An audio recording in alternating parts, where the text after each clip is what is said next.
ጤና ይስጥልኝ ዶክተር ሰይድ መሐመድ እባላለሁ። እንግዲህ በዛሬው ዕለት ሁለት መገጣጠሚያ ቅየራ ቀዶ ሕክምናዎችን ልናካሄድ ነው። የመጀመሪያዋ ታካሚ የ67 ዓመት ሴት ታካሚ ሲሆኑ የግራ ጉልበታቸው ረዘም ላለ ጊዜ ህመም ነበራቸው።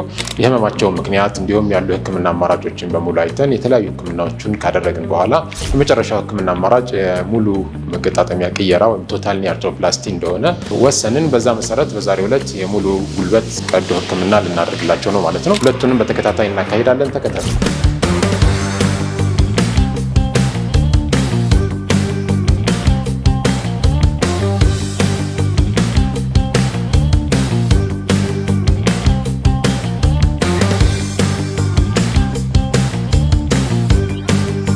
ጉልበት መገጣጠሚያ ቅየራ የመጀመሪያ ኬዛችንን በተሳካ ሁኔታ አጠናቀናል። ህክምና ቡድኑ፣ ቲሙ፣ ነርሶቹ፣ ኤቭሪባዲ ሁሉም በጣም በጥሩ ሁኔታ ነው ርብርብ ሲያደርግ የነበረው እና ፕላንታችንን በጣም ስቴብል ነው። ታካሚያችን በነገው ዕለት መራመድ ትጀምራለች ማለት ነው።